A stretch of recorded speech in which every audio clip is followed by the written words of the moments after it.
This opening song is by Stephen Cogswell. It's called That Song About the Ingrown Toenail Corrector. Download it for free at awtfy.com, awtfy.com/toenail. This is like all metal. It is threaded on this long thread here. Oh, God! With a lever mechanic to change the angle of nail growth, this Ingrown Toenails Toenail Care Tool Professional File Corrector device can cure an ingrown nail in 1 to 4 months. Please mind the strength to avoid harm. So many things I want to say, but I must not say them at all. So instead I do my silly dance and I will have to go. Wait, you keep that on? And it just slowly pulls your nail up? It doesn't pull it up, it corrects the angle, I believe. This shit looks like something that you'd have in medieval times when you called your doctor a barber. Yes, yes, yes. It's kind of punk. There's so many things I want to say, but I must not say them at all. So instead I do my silly dance and I will have to go. Oh, that's horrible. So Oh, that's awful. Woo! Okay, locked it in. Link to my SoundCloud, top of the pile, goddamn humdinger, blue ribbon gold cup, giant foam finger, number one. Hell yeah, we're number one. I want a Unigo to help me just say what the track is. I don't know the name of the track. I think I like it now. Yeah! Oh, who is a gifted Canadian who keeps bringing the hits every week? I'll give you a hint. He's got a #1 album in comedy. Hello, beautiful people. I'm Brian Brushwood, live in Austin, Texas, joined by my BFF and OAK. It's JRY, Justin Robert Young. What's up, buddy? Oh my good God, Brian! Another week. We're ready. We're ready to roll. We're ready, steady. Oh, we're ready. We're bebop and rocksteady. I said bebop. That's Bebop Choi, Bebop Choi, and Rocks Nerdy, Rocks Nerdly. Rock Snurdly. Rock Snurdly. Hey, man, dude, the dream keeps on rolling. So we found out that there is another mini-boss in our quest for Billboard relevance. So 4 albums we released on CD Baby, and all of them hit the Billboard charts. This year, right before go, and we are we okay to go? Systems check, executives check, president check. Everyone turns the corner, and then off we go. And then like a week and a half later, we're like, hey, we weren't on the list. Is there a thing? And they're like, oh, yeah, no, there's another service you have to sign up for to get your album tracked. What? So the good news is we got it tracked. Good Now news we're is we're still signed number up. 1. We're Seriously? signed up for SoundScan, which is what we needed to sign up for. Didn't previously need to sign up for SoundScan, but we are now. That's all that matters. I'm unsure as to official. We're still efforting information as to exactly what will count or has counted. Does everything count when we list it, or is that all gone in the past? Here's the good news. Yeah. Still number 1, giant foam finger. Let's just keep it that way. If you've been on the fence, you've been thinking about getting All's Well, the Stephen Cogswell tribute album from Night Attack, then now is a good time to do it. Yeah, go ahead and check it out. nightattack.tv/album right there at the top. Also, stream it on Spotify. Stream it on Spotify. Stream it on and Apple Spotify. Music. Yeah, Spotify and Apple Music. That shit still counts. If you already bought it and you just want to play it over and over and over again on your computer because you love it so much and you're definitely listening and you're not leaving it on while you leave to go somewhere else, then go ahead and do it. We very much encourage you to please go and do that. Yeah. All right. Now, there's a lot of stuff that we want to talk about in this first act. We got a game coming up, but Brian, how do you want to go with this? We have you have a death in the neighborhood to talk about. I have a text I got from my drunk mother. Well, let's get mine out of the way, because one of those is a headline stealing story. Well, and then we have a gigantic announcement. So, is there anything else other than that besides the death in the neighborhood, my drunk mother, and a gigantic announcement? Is there anything else that we want to? We apparently have defeated all the mini bosses of permitting and construction soon at the beautiful HQ. I'm really excited about that. Man, we could. I feel like I want to save it for the right time, but we could talk about some of the real ghost story that we uncovered. Jeez. I don't Is know. it too soon? I Too- think- too early? Yes, it is too soon. Only because I feel like there are details about what Brian and I got obsessed about something. Well, Brian got obsessed about something, then I independently then got more obsessed about everything that was happening, and then tracking down people to see what they're doing in modern days. But it's a story that needs full context. In fact, I'll tell you what. Yeah. It would be really amazing if maybe stories like that. Oh my would God, be oh my God, oh my God. of You're a talking guide about the walking- tour of the property. The walking ghost tour. All right, you know what? Let's jump. Story nobody cares about. Trudy's got closed, and Torchy's crushed them, and it's too bad because No, Trudy's. stop it. No, I will not let you. Don't look. Yes, there's a lot of big stuff going on, and yes, we can talk about all of it. But I refuse. Yeah. My grandma, she was old. I loved her. Gave birth to my mom. Whatever. She's dead. No. There was a moment when your neighborhood all of a sudden became a little bit more a part of Austin proper, and that was the day that a Trudy's Tex-Mex opened within walking distance from your home. Yeah, right? man, it was magical, especially because like Trudy's was the downtown Austin hotspot, right there north of campus. It was one of the best things in the world. It's still where I take people for Tex-Mex and to introduce them to Mexican martinis and whatnot. And then they opened one like just down the road within walking distance, and we were thrilled. And then we got bored of it, and then they started opening other places, and I guess none of us went there because they closed it. Oh, no, because what Brian started doing is there was another taco place that opened across the street, which is technically closer. I guess it is definitely closer now that they put a stoplight on that intersection. Well, and plus, also, I think Brant had the hottest take where it's like, oh, I guess there's only room in this neighborhood for one Tex-Mex restaurant that starts with a T and ends with a Y''S. And it's me, Torchy's. Get So bent. Torchy's Tacos is legit and awesome. And spoiler alert, if you ever want to meet Brian, just go ahead and hang out there at the bar. So R.I.P. to Trudy's, R.I.P. to a real one. That place was awesome. I've They're definitely still keeping all the other spots, and I guess there's still like 3 or 4 else in Austin. Yeah, So yeah. All right. So where do we want to start here? Your Let's start- mom. Let's start with my drunk mom. How many drinks in is your mom? I'm literally just gonna read this verbatim. Okay, and this is. Do we have a context on when this happened? This evening, Okay. like 2 hours. Wait, oh, geez. Holy cow. Breaking news. Fox News alerts. All right. Here's another crazy question for you. I add in narrator fashion, she had not been asking me crazy questions. All right, on the off chance that Cogswell can make this into a song, can you just give me in a vaguely musical way whatever it is she's saying? Now that we're working on getting your nephew potty trained, it made me think. Who taught you boys to stand up and pee? Oh, yeah. So this is a reference to the fact that that you guys were largely raised just by your mom because your dad died. Yeah, sure. Yes, my dad. Yes, my dad. My dad was out of the picture while we were still boys, right?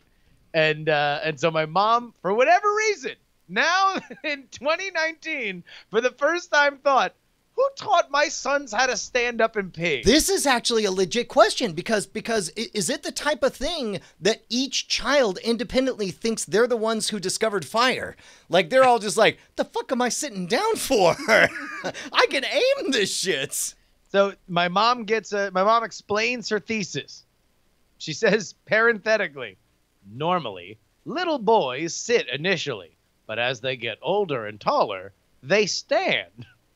Thanks for explaining the concept of. Yes, all of that is true, independent of the bathroom discussion. Then she goes on to say, I don't think it was your dad. Well, maybe for you, but not for Eric. And then says, especially since your stepdad sits down to pee. LOL. I'm laughing laughing my ass off even asking this question. All right. So far, these are bold texts to receive, but there's nothing inherently that says, it's not like Siri has a BAC level associated with each text. These are inquisitive, Yeah. normal, wistful. You're right. Normal text. The next sentence. I'm sitting alone in my hotel room after drinking several glasses of wine. Oh, Yeah, that's okay. sad, but All right. Well, wait. What are you No, talking I mean, about? look, Some of the best moments of my life have happened after several This is glasses in- yeah, of wine. This is in her laughing her ass off, and then she's like, "In case you're wondering, indeed I am drunk. I just want to get that out on Front Street." All right. Sidebar. Yeah. Unless we want to land this, and then I could do my sidebar. No. So effectively, the rest of it was just here's the big reveal. My mom and dad got divorced when I was 8.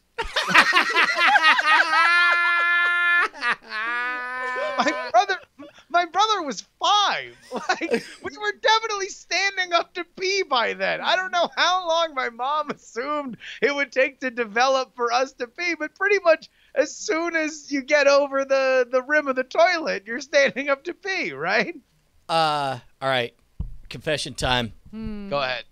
First pee of the morning. Wake up, you always have to pee, right? Sure. Uh-huh. I always pee sitting down.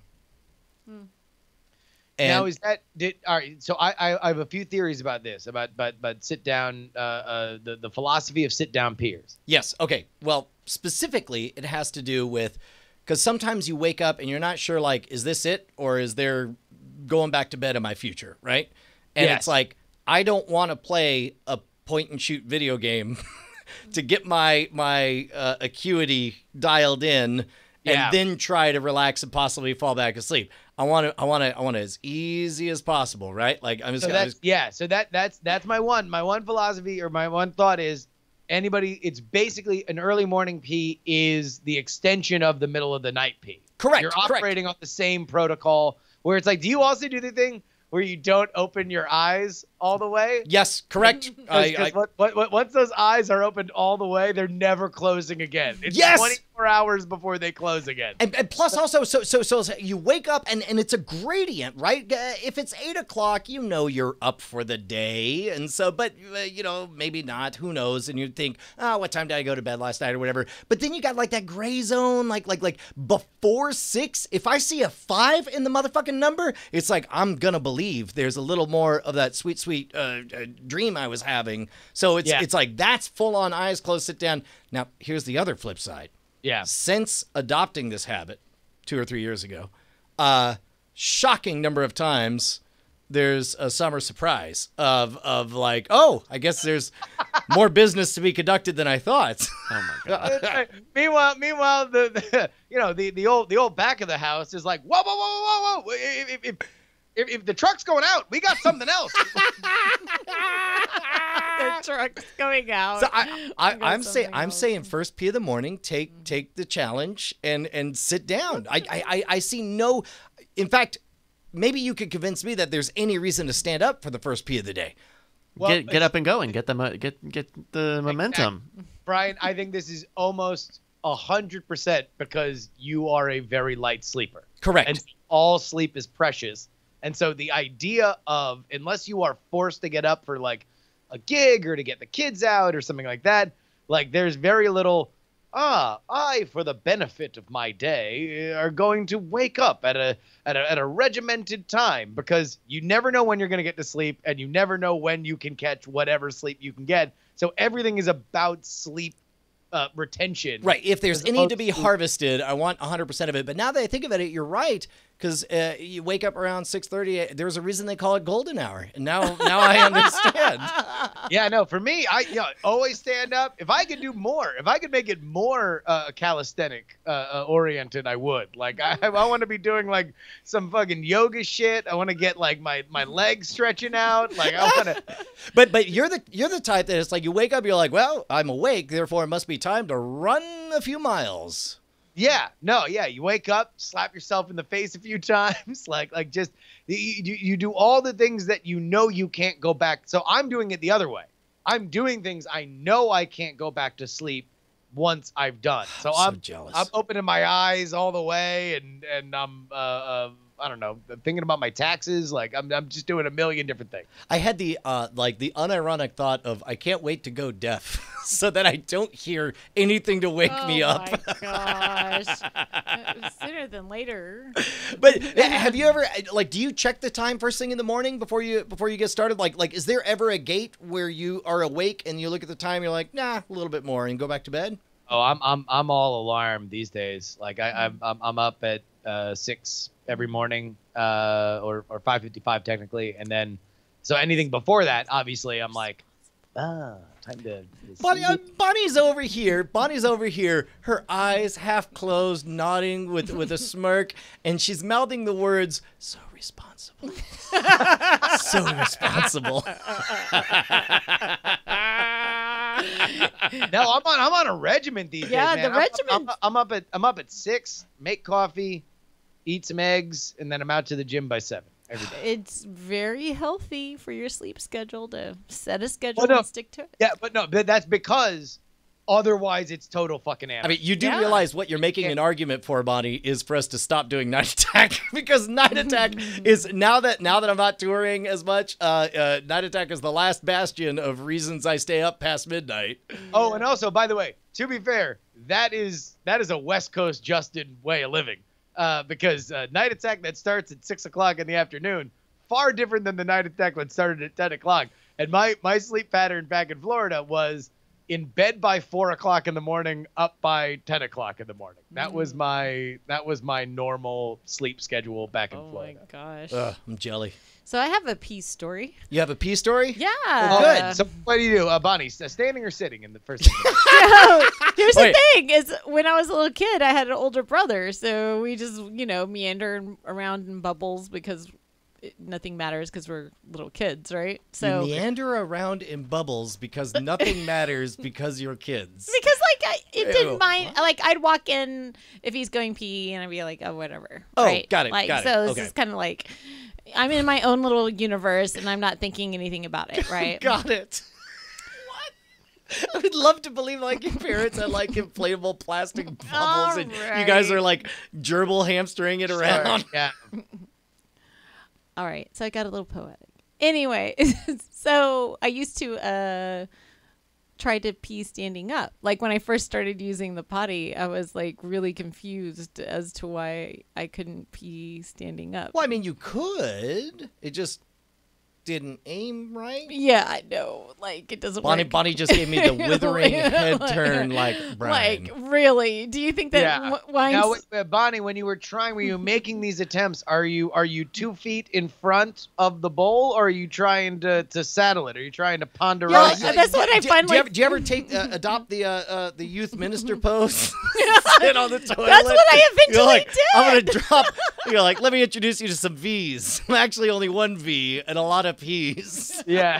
So that's what I wound up solving the problem. Is for the first couple of years I'd faced backwards on the potty, and Why would you stop? I would never stop. In fact, you know what? In solidarity, I'm gonna poop facing backwards. I'm gonna see how that works out. All right, everybody, take the Bonnie Brushwood challenge this week. Yeah, report. Send us email, mail@nightattack.tv. Hey, I got a question. Yeah. This is one that like thrice I've wanted to tweet but didn't know how it would land. Blue water in the toilets.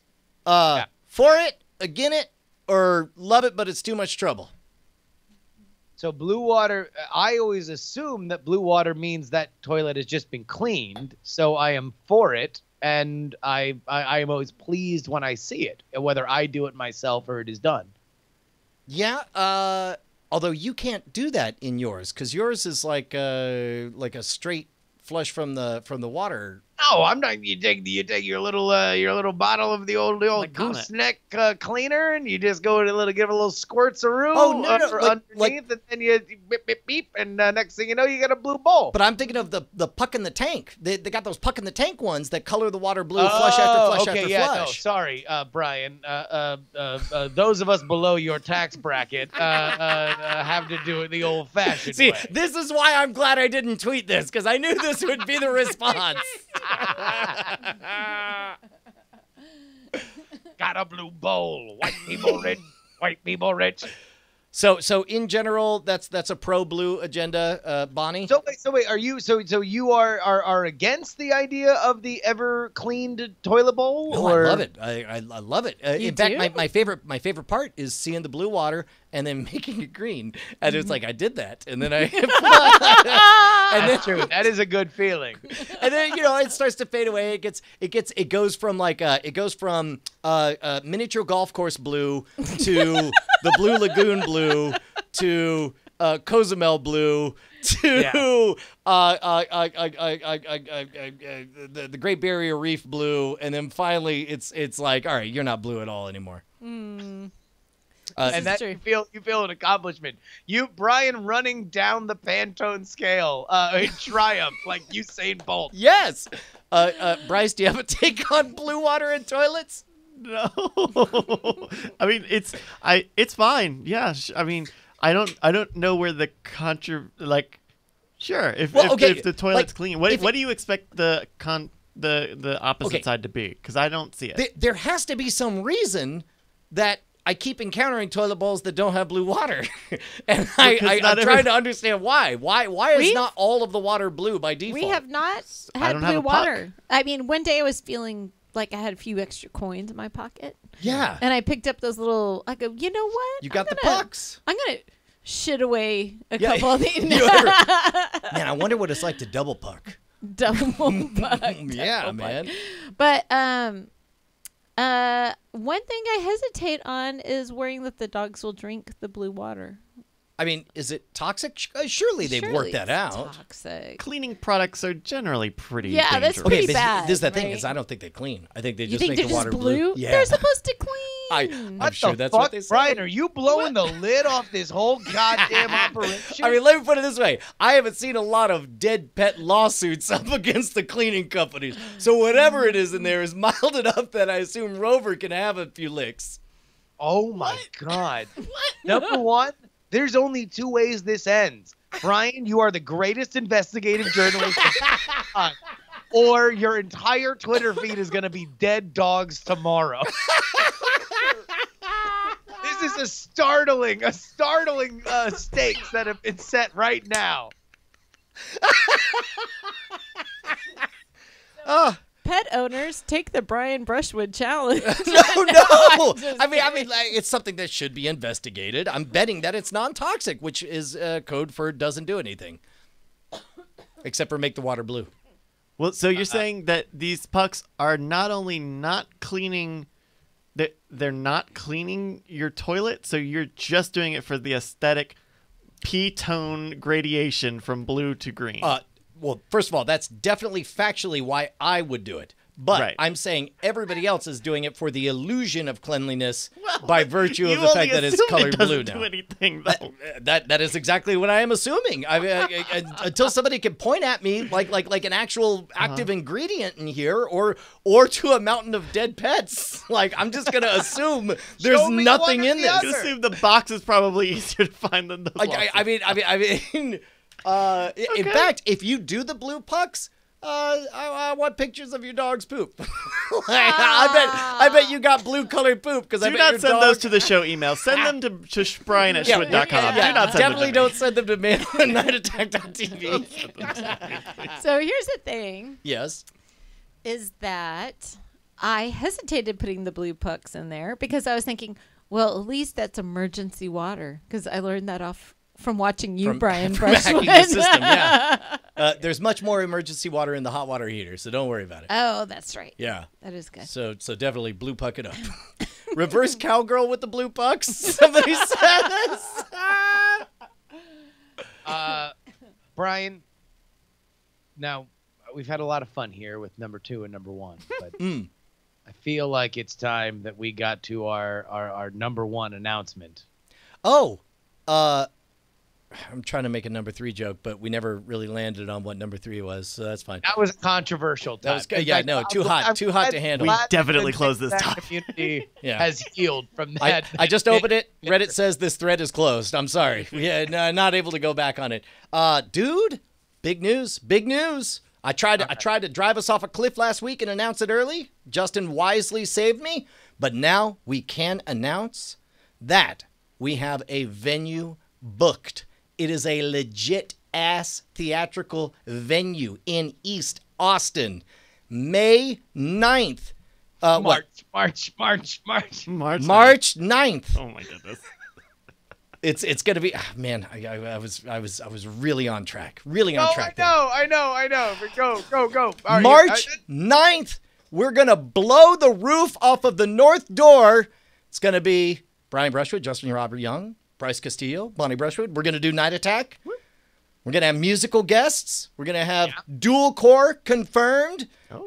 Can we confirm the Possum Posse, or are we reaching out to them? We just assume. Efforting, but we would assume that our friends at the Possum Posse are always welcome. We hope to have them for our South by Southwest live show. Now, Brian, this is a legit. Brian, you and I were guests on the Simpsons podcast that was there. We were both very impressed with the venue. It looked awesome.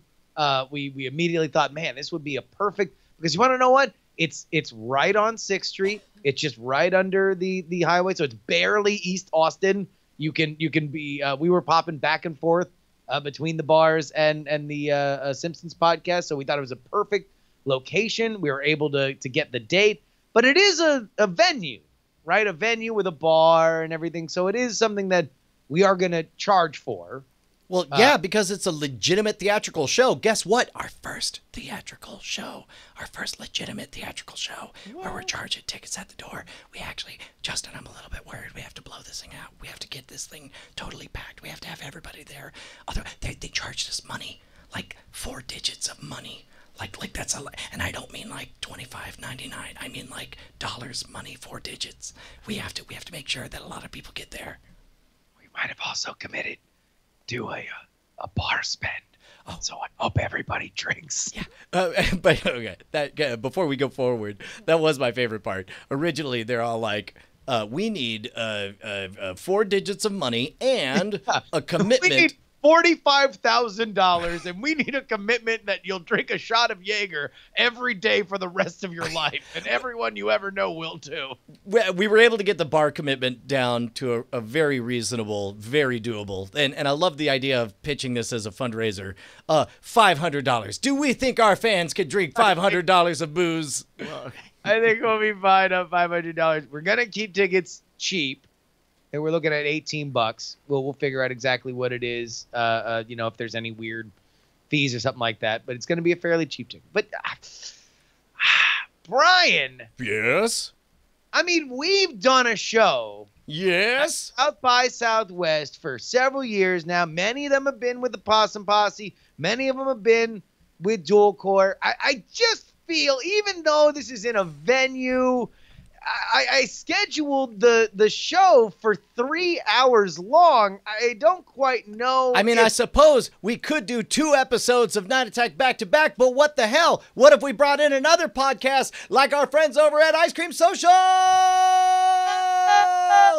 By the way, for the first time in Texas, they have never done a live show in Texas before. If you are a Scoop, if you are an Ice Cream Social fan, and you live in the Lone Star State, I want to see your asses from Houston, from Dallas, from San Antonio, from El Paso.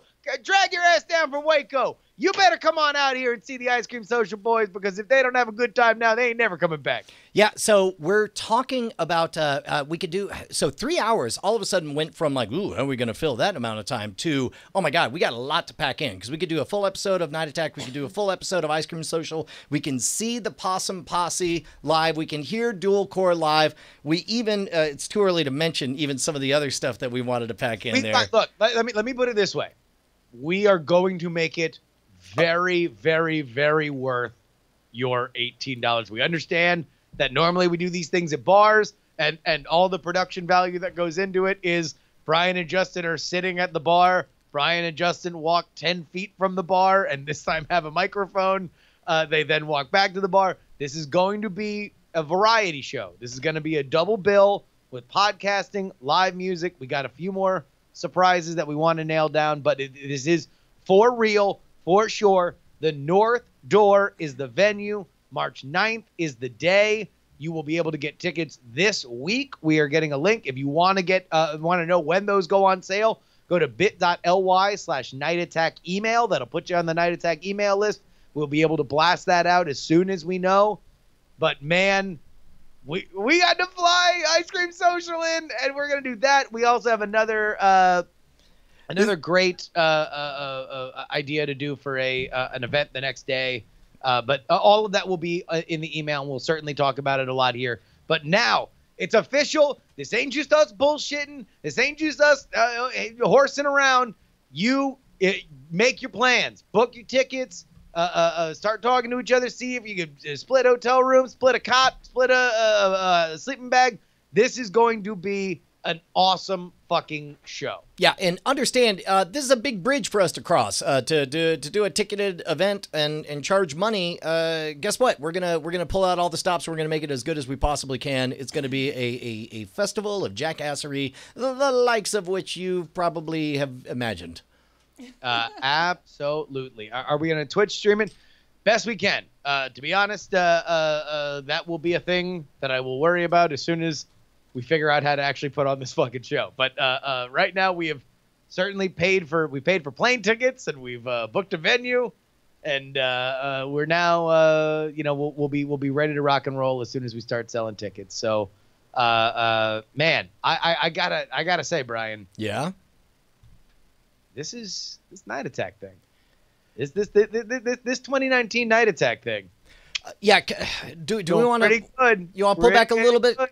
Just a little bit of kimono. We had a moment like just before we went live. I called Justin because I was getting ready to get ready, and then my phone beeped up. It says, "Hey man, it's Night Attack," and I realized 10 years we've been doing this shenanigan, and every time I get that reminder, I get like giddy and excited. It's like we get to take on the universe and try to make it laugh. And we've been through a lot of adventures in that 10 years, but never have we had our act together to the degree that we seem to have it now. And I'm so thrilled to share it and start taking this show on the road, because this is the test case. If we're able to pack that joint, if we're able to do a good solid show, and then all of a sudden it's like rinse and repeat, my friend. Just keep on doing it. We could tour everywhere. And by the way, again, this is all us. This ain't, I mean, I've talked to a bunch of people, and they're like, you know what, Brian, you know that like podcast tour managers are a thing? Like this is like a whole new cottage industry where... As a matter of fact, our friend Paul from Paul and Storm was podcast touring managing the McElroys the other day. Yeah, no, this is like a whole thing. We don't have one. We don't have... Ain't nobody coming to the Night Attack boys and saying we got to tour you all around the country. If we're going to do it, we got to do it our own goddamn selves. So I'll tell you what, if you are coming to Austin, sign up for that mailing list. If you want us to come to your town, sign up for that mailing list. And, oh, by the way, this will be a day show. This will be 3 o'clock to 6 o'clock. So it's the same as normal. We're doing Saturday during the day, South by So Wasted 2019. It's going to be fucking awesome. And by the end of it, dude, you're going to be buzzing from an amazing show. And we still got a full night of Saturday at South by Southwest, which is going to be also, I think it's fair game to say that we're definitely working on something other for the, we're looking at a VIP hangover event, and we don't know exactly what it's going to entail or what it's going to look like.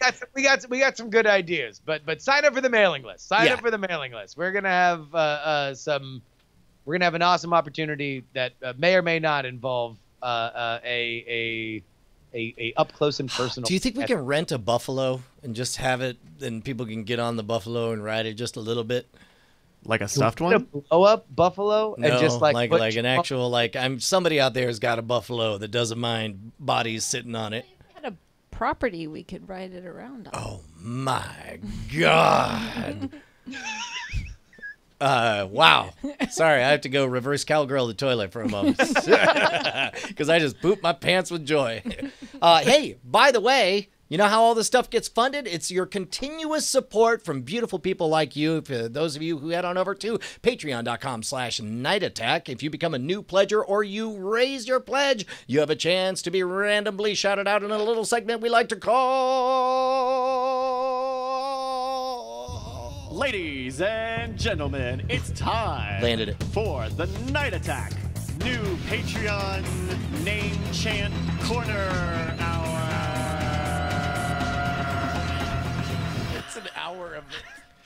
Yo, man, mad props to our new BFF, Sam Wilson.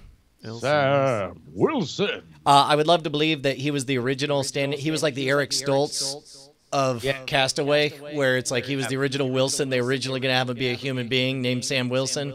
Yeah. And he's like, hey, I'm Sam. He was like, I called you Sam Wilson. Wilson. Well, here, Brian, you actually do the lines of Sam. We'll do a little reading of the original script of Castaway. So Sure. I'll be Tom Hanks. Yeah. I made fire. Yeah, no, my name's Wilson. My name is Wilson. Fire. No, I'm not really sure why I'm in this movie. I don't. Nothing I say apparently affects you. It's like, is this The Sixth Sense? Yes. Yes. Did I show up at the wrong casting call? Because there are lines in the script, but you never react to any of them. Smash cut to Robert Zemeckis. I don't know if Sam's working. That's right. Zemeckis was the one that cut Eric Stoltz in Back to the Future. So he's just like, can we get Michael J. Fox? And he's like, no. He's like, how about a volleyball? Let's just put a volleyball in there. He just gets pegged right in the face with an errant volleyball. Hey, that gives me an idea. It's in the contract that he has to get principal photography underway and then replace somebody in every movie he does. Holy shit, that brings totally new context to Welcome to Marwen. Wait, I haven't seen. I didn't know the story on that one. What's the story? Movie with a bunch of dolls in it. Oh, Apparently, they were also other people. All right. Thank you, Sam Sam Wilson. Wilson. Thank you so much. Please head on over there, patreon.com/Night Attack. I'm just letting you know.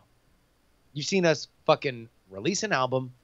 You've seen us schedule our biggest packed live show that we've ever done for South by Southwest. I'm telling you this. The next thing is buffing up this Patreon to levels that y'all ain't never seen. Value on value on value. I mean, there is a rising sun, Bun, when it comes to the Night Attack future. Yeah, man. I don't want to get all renagoo about it, but Captain Fubar once told me that the Crimson Zamboni swore on a stack of copies of Scam School that we were, but then he said JKing, and then he didn't.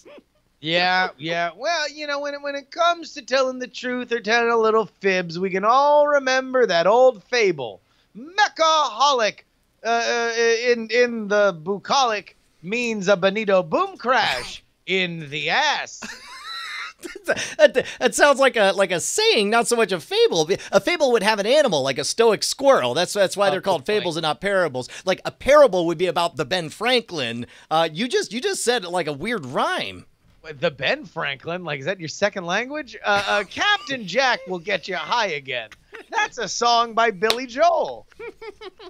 First time. I don't want to be an old Ace Hasley, the guy who mentions Billy Joel all the time, but Agent Sign is on your side. That's my slogan for Agent Sign. Oh, DSA 89. Thank you very much. Bit Boss will announce at the end of the episode, currently JKing 206.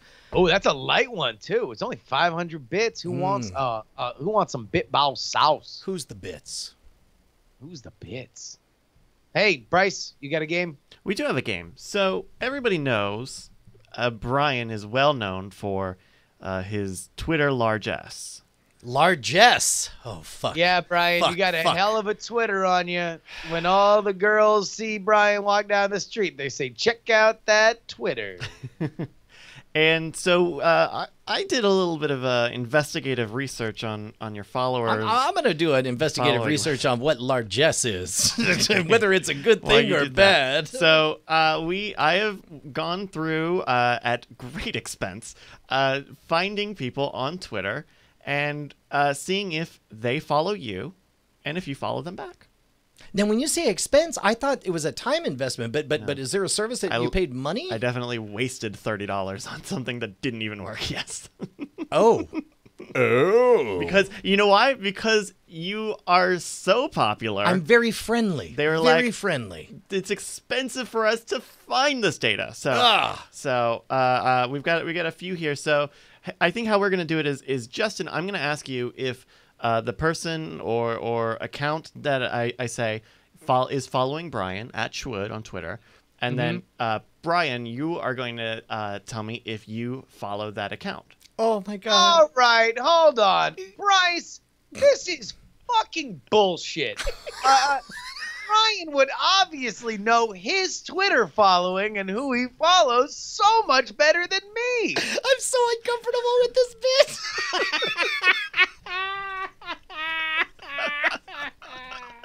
Well, I guess. Oh, Brian, you're uncomfortable. I'm the one getting fucking railroaded over here.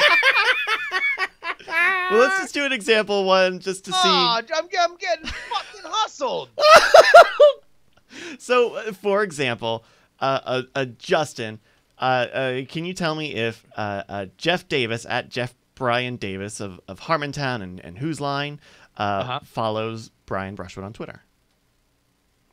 It's kind of a well-known story here, I think. Not only that, but obviously a podcast that Brian and I both listen to. So Jeff Brian Davis, does he follow Brian on Twitter? I'm going to say yes. Yes, he does follow Brian on Twitter. And you're only saying that because I loudly announced it with pride the moment I found it out months ago. Yes, Brian, I remember everything you say, because that's what a true friend does. And of course, you would be correct. That's right. And Brian, of course. Yes. Do you follow Jeff Davis back? Oh, yeah, but what are the co-hosts of my favorite podcast? Yes, turns out I do. That's exactly right. See, I guess. I know. I mean, yeah, but that one's I only knew that one because I remember every time you exclaim something on Twitter. So, just encyclopedic memory. So that seems like the format of how we're gonna do this. So, Sure. Here's one for you, Justin. You know, of course, the hit rapper from the '90s, Tone Loc. Of course, yeah, Bebe's Kids. No, wait. That was a different stand-up comedian. I think that dude died. Oh shit, am I racist? Tone Loc did Wild Thing and Funky Cold Medina. Funky Cold Medina. He also was he played a cop in Ace Ventura. That's right. He also gambled with my friend CJ. I am aware of that. I think he's also a voice in Babies. Oh, interesting. Oh, that's right, because they made it a cartoon out of that stand-up routine, right? Yeah. Okay, Tone Loc all right. is the voice of Pee-wee. Oh. Shit! Guess who's not racist? Guess who's not racist? Has deep knowledge of Baby's Kids. Definitely not racist. I'm glad we have a breakdown now. Okay, well there we go. So Justin, does Tone Loc at rapper Tone Loc follow Brian Brushwood at Schwood? Ooh, Tone Loc, Funky Cold Medina, huh? Cold Medina. The straight man in Ace Ventura: Pet Detective. I'm going to say he does follow Brian Brushwood on Twitter. And you would be... Wait, he does? He absolutely does. Holy shit! Brian, do you follow Tone Loc back? Oh, God, I hope so. If not, I'm about to.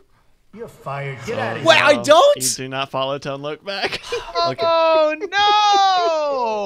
no! I'm going to fix that right now. I'm sorry, Tone Loc. Listen. Tone Loc. And then DM him to apologize. DM Tone Loc and say, I'm sorry that you were following me and I wasn't following you. No, why would I apologize? By the way, I'm a big fan of your work as Pee-wee in Bebe's Kids. And I would also furthermore like to point out that my co-host has a deep wellspring of knowledge for Bebe's Kids, therefore is not racist. He's super duper not racist. All right, here's another one. Justin. Yeah. This is like the most uncomfortable a game has made me in a very long time. I'm trying to make this a very pleasant experience for you. So, Justin, you may not know, here in Austin at the Alamo Draft House, there's it's like a comedy group that does live film commentary in the style of riff tracks. Is Master Pancake. Yes, I'm peripherally aware of them. Yeah. Does Master Pancake follow Brian on Twitter? Ooh, so this would be local Austin connection. Austin, you know, because Brian, right? You mix around with the big wigs in Austin entertainment. Lance Armstrong, not as the much. Undertaker. You know, it's fine. I can't even fight you. You have all the ammunition. It's like I'm about to tell you that I don't do a lot of stuff locally, and then you just drop the fact that I definitely known had dinner around town. at Lance Armstrong's place. I mean, you know, certainly you also hung out with Mark Henry and other famous Austin. All right. It's true. I'm just saying, we once watched Alex Jones play Fruit Ninja. Like, there's just like Austin is, you know, it's a big town, but it's a small town. You just run into each other. I mean, famous people recognize famous people. It's a thing. But Master Pancake, I'm going to say that they do follow Brian on Twitter. All right. Well, your answer would be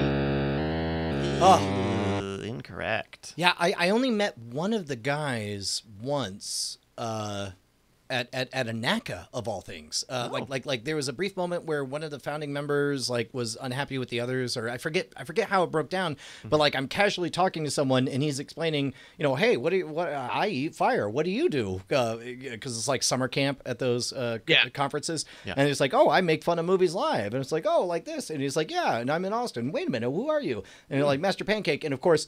Like, especially in the early days, they were really heavy on doing all the cross promotion before every movie. You knew when the next Master Pancake was coming out. So it was cool to meet those guys. But I'm going to guess I probably do follow them just because I think as a matter of policy, I try to follow everyone in the Austin scene. Well, and that answer would be...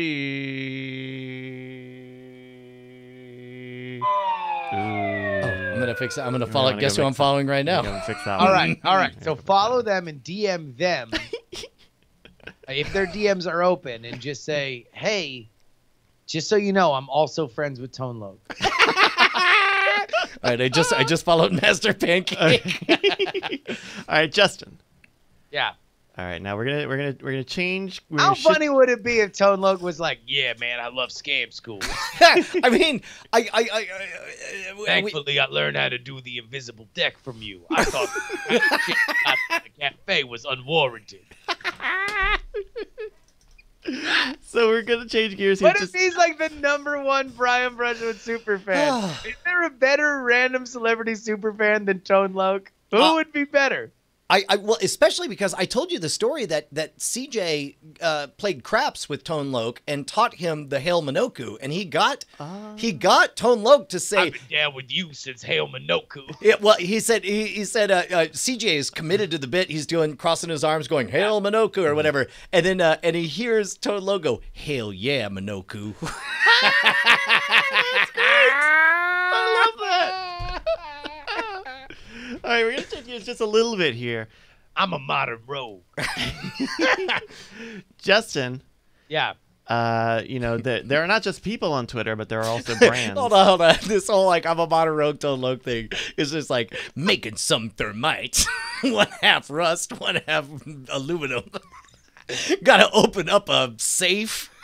I'm gonna take bills. All 2 of them. Hey, okay. Anytime. Oh, God. And if you do Modern Rogue videos and you have it like just to get a celebrity, any celebrity just read lists of stuff like, hey, to build a fire outside, you need twigs, an assorted dry paper, and a magnifying glass. Bob Callie's calling you out. You guys are doing Flint Flossy. Well, I mean, no, you're racist. Difference between my Flint Flossy and my Tone Loc. Not every gravel voice rapper is the same. Flint Flossy's like this, baby. That's right, baby. Come on, baby. This isn't Tone Loc. This isn't Funky Cold Medina, baby. Different thing. Different thing. Okay. So they're not just people on Twitter, but they're also brands. Justin. what do you think of when I say at Segway Inc.? Segway is in the scooters. Of course, now scooters. Who's Laughing Now world, the Segway scooters have indeed taken over all of our city streets. Wait. Are you talking about which one? The monowheel or the? No, the they skates? make the birds. They make the birds and the limes and everything. Like I didn't those know- are. Oh. Wait, they do? Yeah.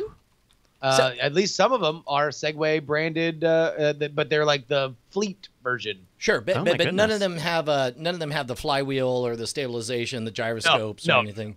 They're just like, oh shit, we just make scooters now. Yeah, it's like, wow, if we make this way less complicated and cheap, nice. Yeah. Turns out people love it. Wow. All right. Does Segway follow Brian? I'm going to say yes. Your answer would be Bam! Just like that. absolutely That's all there is correct. to it. I'm going to go with what I think is a safe bet, but I'm 0 for 3 so far. So I'm wondering if there isn't a secret message in this game. But just to be safe, I'm going to say that seems like somebody I would follow. And your answer would be Oh, very correct. Finally on the board. Man, it's a real game. Wow. It's a real game, 2-1. All right. Let's try. Oh, here we go. Here's a good one. Here's a very good one. Justin, if I said the name Eric Fogel. Oh, phew. For a second I thought you said Jared Fogle. No, not Jared Fogel. I got real nervous there for a split second. Eric Fogel. If I said the name Eric Fogel. All right, we got a great pitch man, and he's going to be cheap. World renowned. Everyone knows his name. So you may not know Eric Fogel, but you would know what he created. He is at Deathmatch Guy. He is the creator of Celebrity Deathmatch. Oh. So would Brian Brushwood follow the creator? Your Be followed question is, by. does he follow Brian? Does the creator follow Brian Brushwood? I'm going to say absolutely. I'm sure that Eric Fogel follows Brian Brushwood. Absolutely. Correct the mundo. You are correct. Eric Fogel does follow Brian Brushwood. Well, you know what? I mean, he's a very popular guy. Swear to God, I better be following him. And if not, Now, what do you think about Celebrity Death? Do you have fond memories of? Are of you it? kidding me? I think bringing it back. No, it's great. I mean, you realize that in we basically ripped off Celebrity Deathmatch, only we made the brands fuck each other instead of fight each other in our comedy album. Fair point. That's a fair point. Slightly less Mills Lane, but absolutely. All right, Brian, are you cheating right now? Or are you just looking? I've already logged in my answer of saying I better be following him, and then I'm gonna make sure that it happens as fast as possible on the off chance that I'm not. I'm going to take that as a yes, that you do follow him as your answer, to which I'm going to say, ooh, not quite. Andrew Main and Ali Spagnola do. but- Deathmatch guy. Deathmatch _ guy. Take a look at that. Deathmatch guy. I demand a recount. Well, no. This is Oh no! time of publication. It doesn't work. Now you can ask him, hey, can you make a celebrity apology match between me, Tone Loc, and Master Pancake? All right, here's one. Here's one. So I was not super familiar with this one, but Justin, maybe you might be. Does the name Francesca James? Francesca James. No, it doesn't pop to mind, but I would have a few guesses as to who Francesca James is. I would assume she's a pop star or a drag queen of some kind. Well, Oh, Okay. All right. 6-1.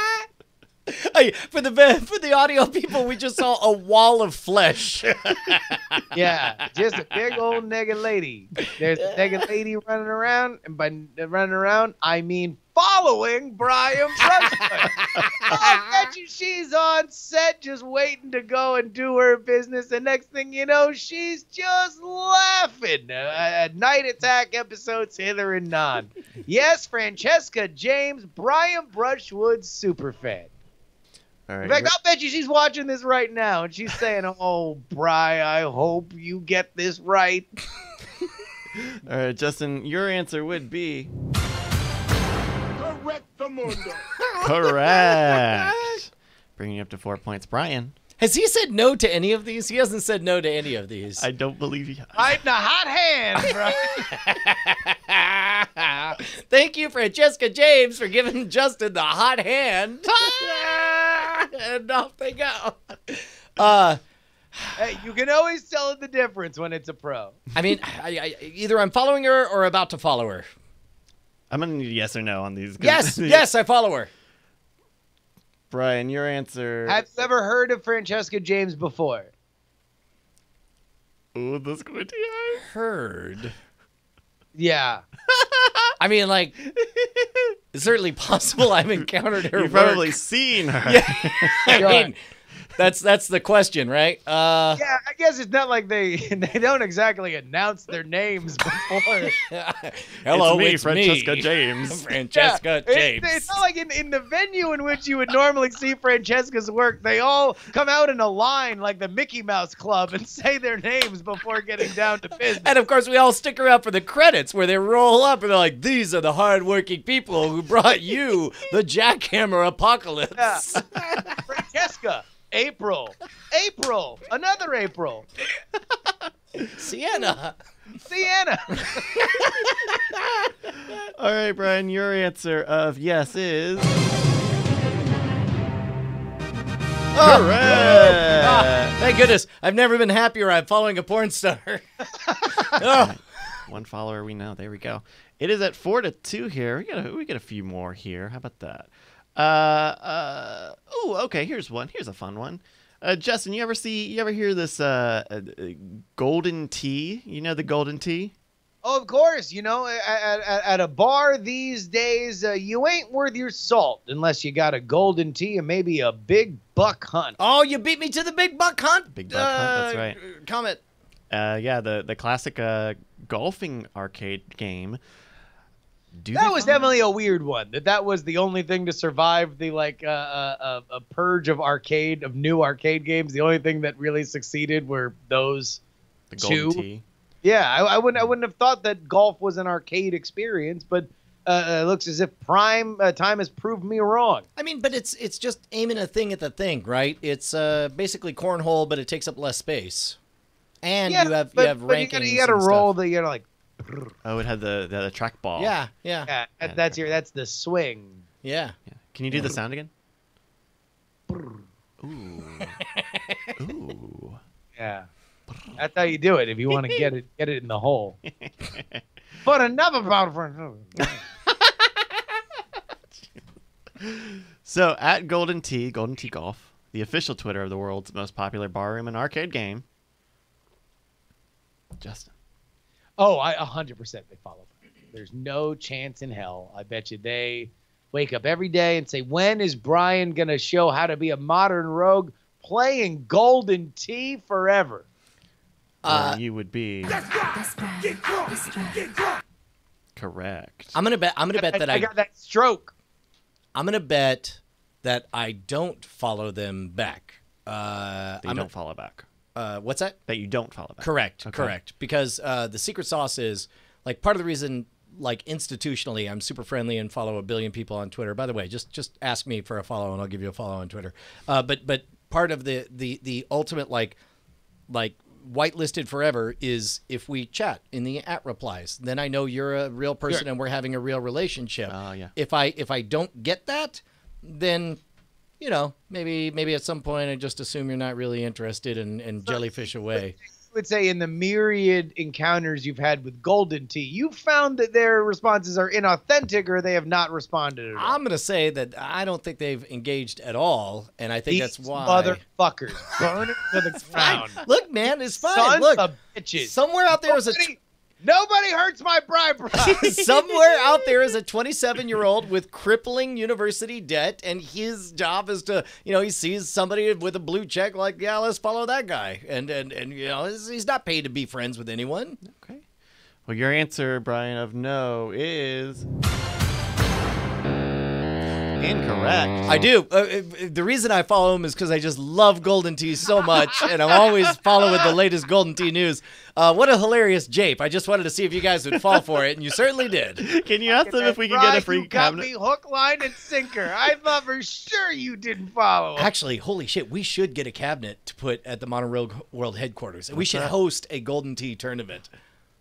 With special guest Tone Low. The T stands for Tone Loke. Fucking get on a group DM right now. Hey guys, Bry here. Just first name only. Don't say who you are. No, just I got $1 million idea. Who's ready? And then do a parenthetical snaps fingers. Golden Tee as Tone Loke. All caps with a clap emoji between each word is Golden Tee Tone Loke Tournament. The T stands for Tone. I would pay a lot of money As for you. in Loke. I would pay a lot of money for that.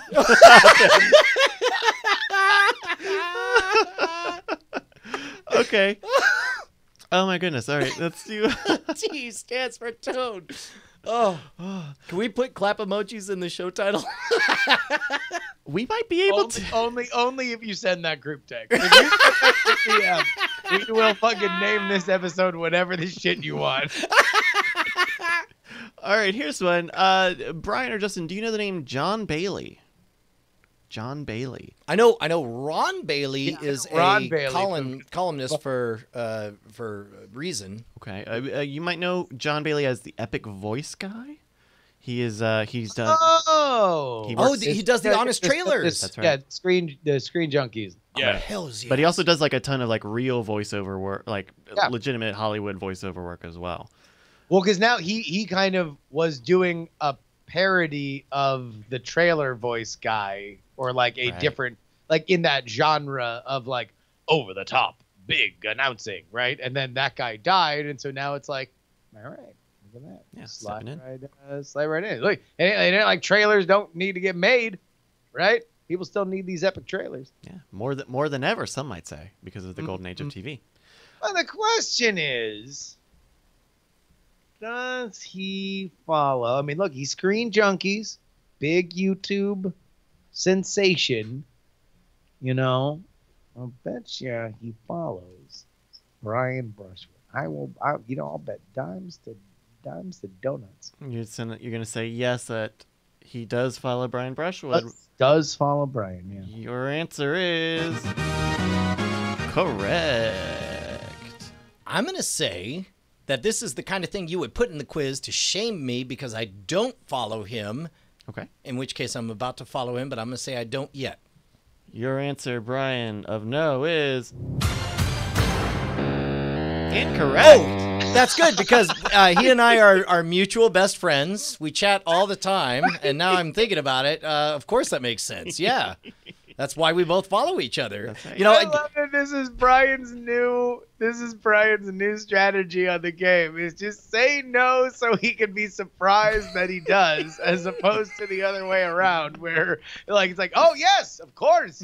I forgot how good of a guy I am because I'm so busy being a good guy. Okay, this is our last one. We're at 6-2. This is our last one for 7 points. And I just want to say that for audio listeners, this game is ending about 8 questions too late. Way for too Brian's late. taste. Brian's taste. Last question, Justin. You might know his hot fries, but you might know his newspaper comic butter. It's Andy Capp. The one and only Andy the Capp. fictitious comic strip character Andy Capp. Whatever 27-year-old riddled with student loans is running this account.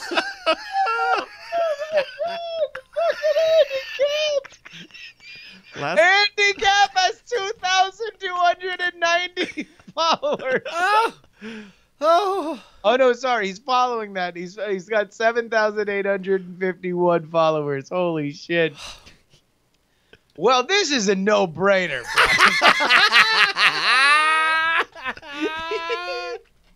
legendary comic character. No, not the Peanuts. No, not Garfield. No, not Calvin and Hobbes. No, not Zitz. No, not Nancy. No, not Family Lassie. Circus. Dilbert, Pearls Before Swine. Yeah, no. Calvin. Andy Cap is no doubt following Brian Brushwood. No, not Blondie. No, not Prince Valiant. No, not the Phantom. No, not. No, not Beetle Bailey. Yeah, you beat me to Beetle Bailey, damn it. No, not the Wizard of Id. No Wizard of Id. No, not Bloom County. No, not Lockhorns. Oh. Folks, you tune into this show for a lot of reasons, but every once in a while, you get a wholesale shitting on Andy Cap for no reason. Unsolicited brutality to Andy Cap. But I think that he's following you. Wait, didn't Andy Cap, the comic strip, like make references to punching his wife or something? Was that a thing? I think they had a very Of the time sensibility. yeah. Okay. Kathy. Oh my God. Kathy Ack. Ack, everybody. Ack. Ack. All right, Justin, your answer of yes is correct. No, stop. There you go. Correct. You're double right. Double right. All right, Brian, for the game, because I'm giving you 10 points if you do this. Oh, good. I think that math doesn't still work out, but still. I do not. You do not I follow would never follow at World Andy Cap. of Andy Cap. No, I would never follow Andy Cap. I disapprove of his misogyny, Okay. Any other reasons to not follow him? his alcoholism, Okay. his. He was a drinker, right? He was a drinker, I believe. That's quite literally all he does, I believe. But he makes those hot fries. Yeah. All right. Well, your answer is. I'm taking a. Ooh. Psych! I totally approve of his alcoholism! I love Andy Cap! Tip of the cap. I love his fries! I want the news on the super spicy fries straight from the source! Everybody in chat, Captain Fubar, just ack. All right. Well, I'm sorry for making you twist for so Follow long. Kathy. Does Kathy have a Twitter? Can we find Kathy? Can Oh. we get an update on Kathy? Brian, all right. Here's your off the board action. Does Kathy have a Twitter? Yeah. Yes! Oh, wait, like a blue check Twitter?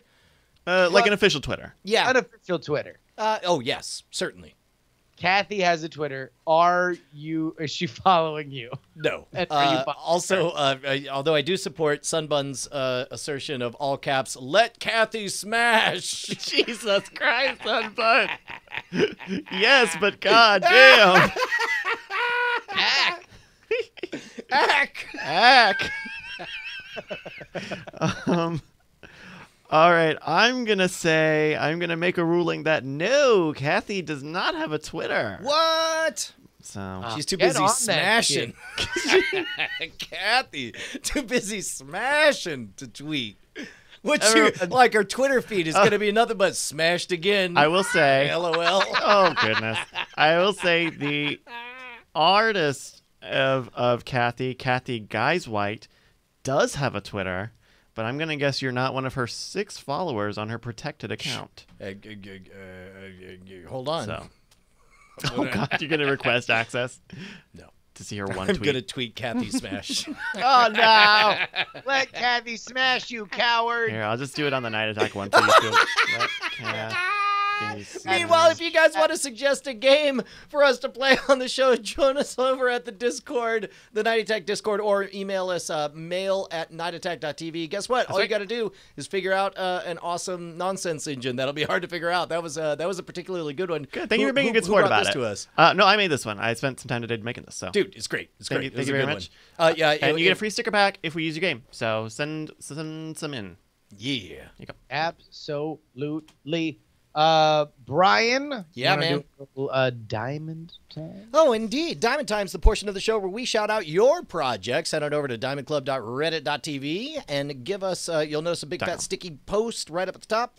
Then you can shout out your projects. The top 3 we shout out right here. Ooh, I'll tell you what. If somebody gets in real quick, you might get in on this this week live because we only got 2 as it is right now. Sign writes, "Sup, everyone. I appreciate the support that I've been getting here on Twitch and wanted to thank everybody that's followed or subbed to me. I love you all. I've been working on a lot of entertaining shit that I can't wait to show you. On Sunday, Funkarius and I started to rob banks and shit in Payday 2, and I've been simulcasting with W Skytus 1 for Battle Royale Wednesday. I also play a random assortment of weird indie art games, and I'll soon be getting into the new game Art School. TLDR, I'm making them Bezos bucks. Follow me on Twitch at Agent Sign, that is SCYNE, and the rest of the shit I do at SCYNE.com. Yeah, I enjoy seeing the alerts because as friend of the show, what is it called? Diamond Squad, or what's the name of the thing? The Diamond Club Stream Team? Stream Team. There it is. There we go. Yeah. So it pops up, and that makes me always happy when I see that. Ryan writes us saying, "I'm raising funds with my photographs from a multi-month bicycle journey throughout the beautiful Pacific Northwest and down the majestic West Coast. Check it out at YOLO420.com/bike420. Oh, God damn it. Oh, God damn it. Double dog damn it. God damn it. Jesus Christ. They got Harambe'd.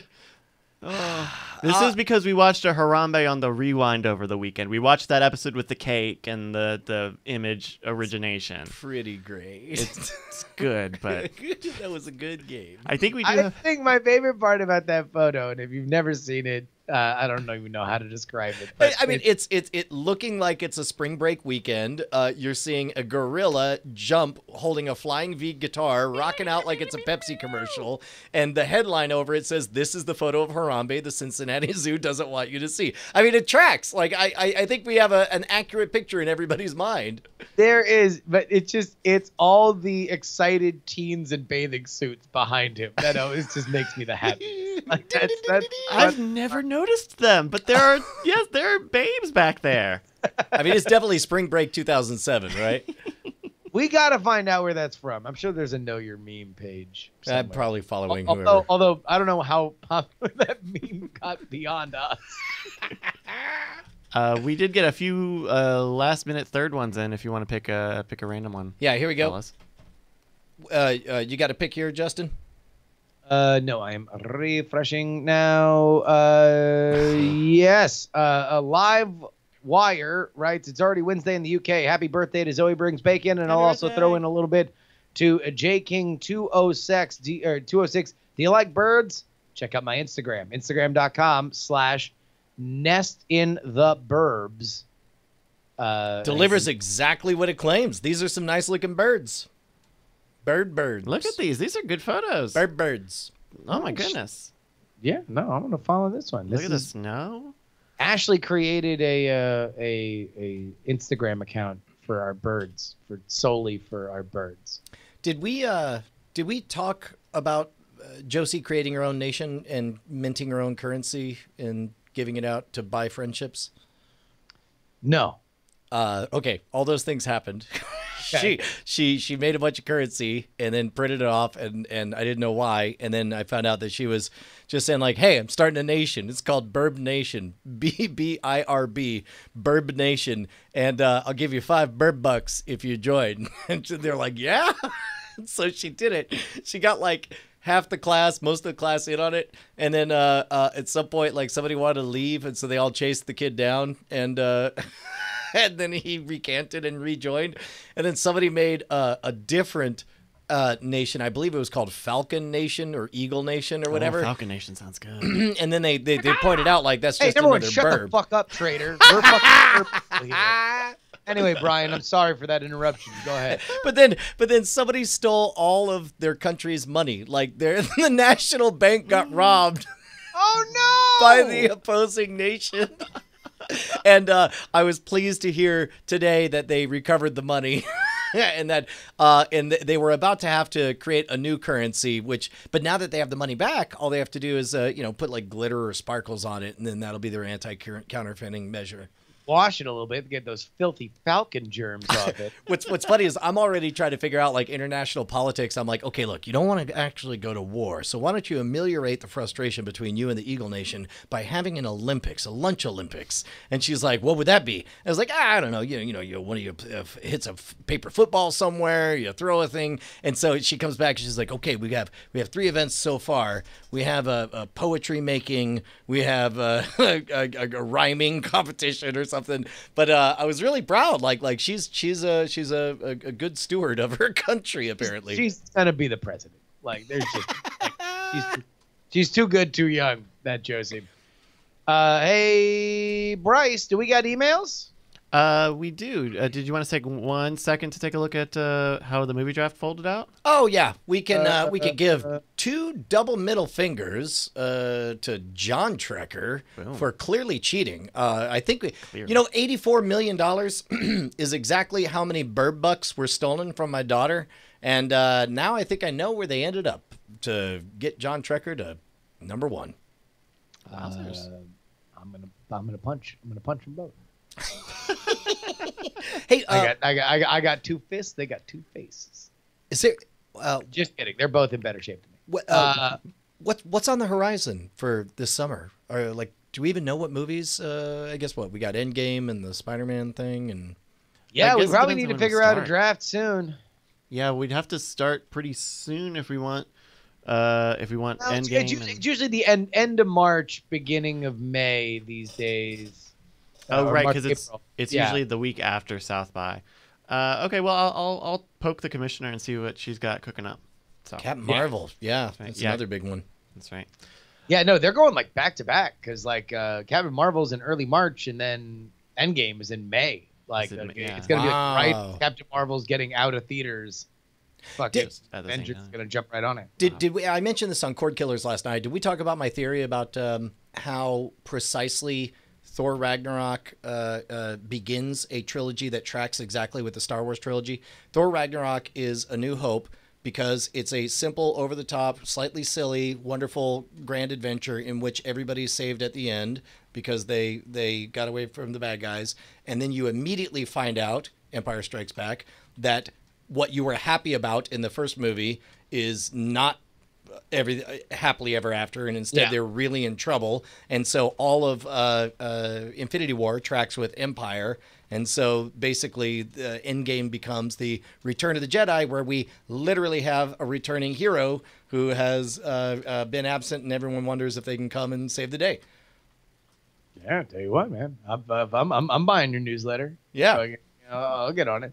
Yeah, I mean, I think that there's, I think we almost at times get too slavish to trying to figure out how everything fits into that, like, because like that Star archetype. Wars aesthetic is so perfect, right? And we like culturally sort of understand it to be everything. But yeah, that tracks at least a lot more than when everybody else tries to shoehorn everything else into like, this is clearly the Empire of the franchise. Right. Well, and I guess the closest thing was when they really did kind of do the exact same thing with Lord of the Rings, because that did track all the way right down to the March of the Ents looking and feeling like the AT-ATs going forward, and aesthetically, and also from an act structure standpoint, Yeah, hitting the same beats. It's almost as if somebody ripped off Lord of the Rings to make their space movie. Oh, hey, hold on. It's almost as though we read a book where that was the stated goal of somebody.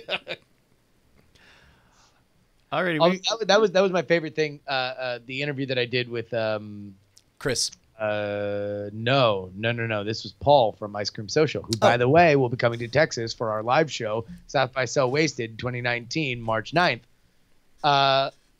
He made the claim on the jury show that Jar Jar was supposed to be the big bad of the prequels. And that the scripts, he was received so poorly that everything was rewritten to dodge it. But basically, the prequels would have been a rip of Foundation.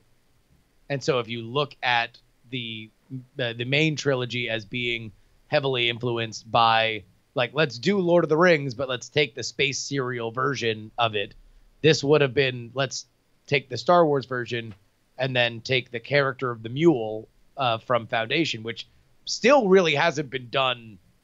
I mean, I guess like not in the same way, but the closest character that you would say in pop culture is Kaiser Sose to that. And even then, the mule's character is supposed to be a fucking idiot. Like, he's supposed to be somebody that, like, if Jar Jar was credibly able to be that villain, to be the smartest guy in the galaxy that's pulling all the strings, that would be perfect. It's like they got the entire setup. You were like, fuck this guy, he's so annoying. And then you're like, oh shit, they're fucking doing Foundation. Yeah. Anyway. Wait, you're saying in the chat that the actor himself thought the theory was true? This is from Wikipedia. Actor Ahmed Best tweeted that his apparent belief that this fan theory was true. That, I mean, that also seems like a cheap pop you would say at a Star Wars convention, but also something you would quietly believe if you're the one who was booked. I got the tweet. He said that George was like, man, this seems a little silly. Like, you really want me to ham it up like this much? And George was like, look, there's a big turn for this. There's a big turn for this character. Just keep going. I know what I'm doing.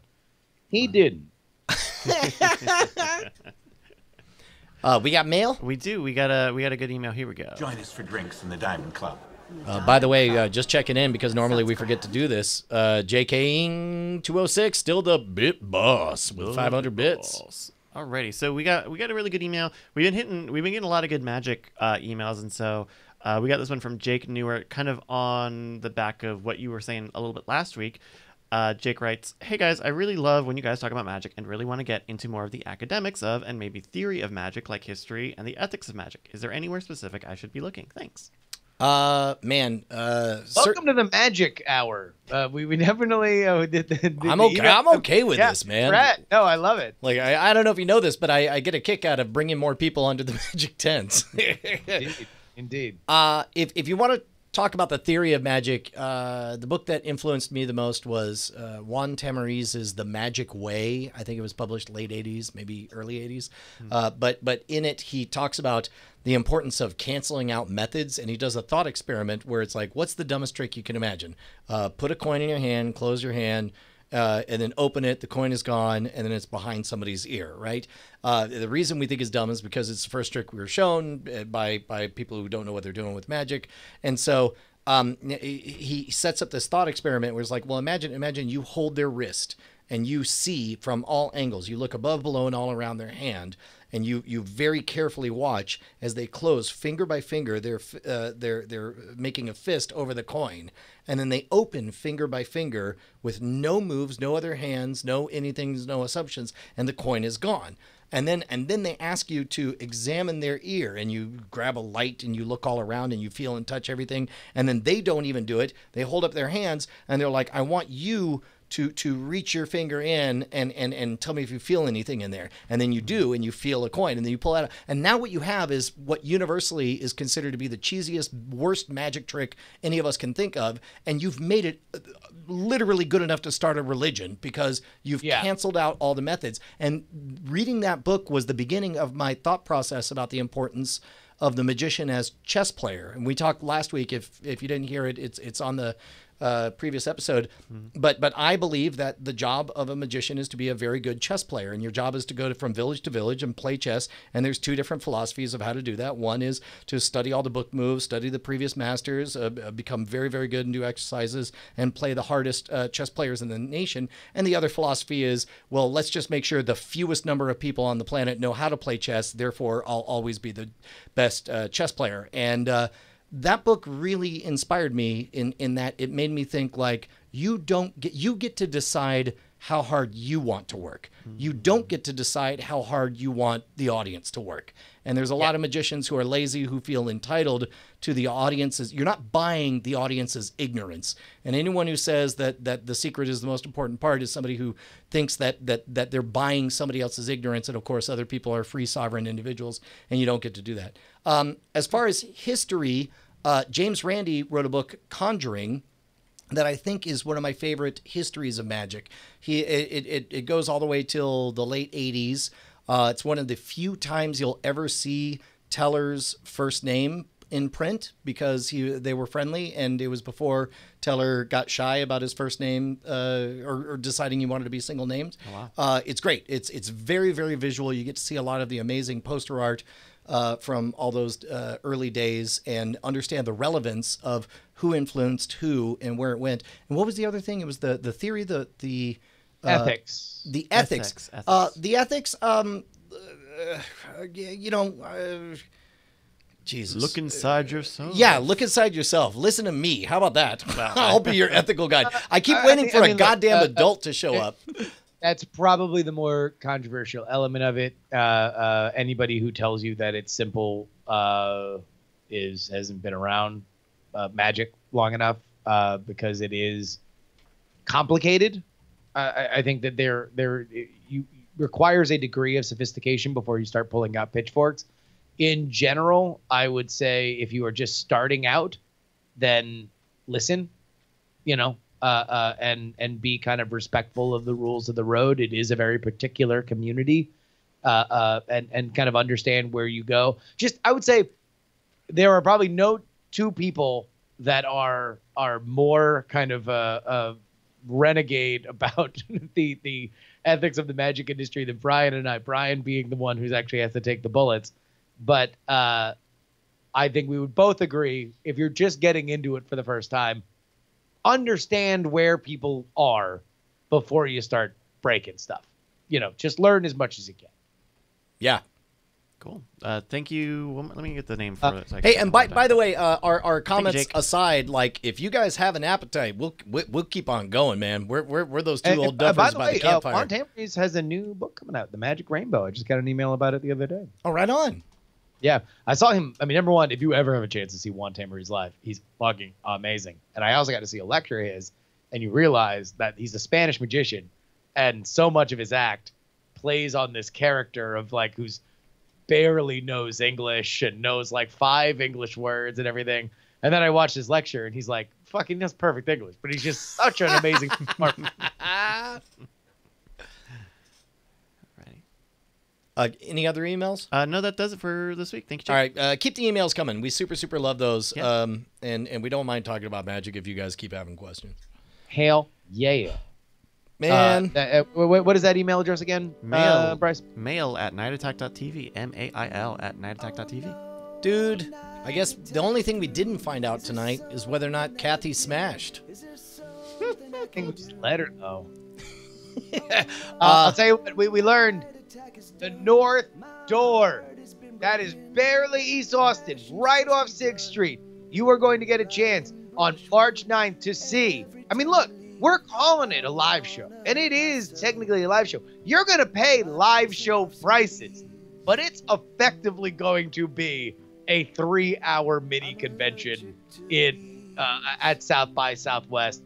You guys have no idea how pumped I am to be building up to this. It's going to be the fucking best. It's pretty much a straight up festival. It's going to be amazing.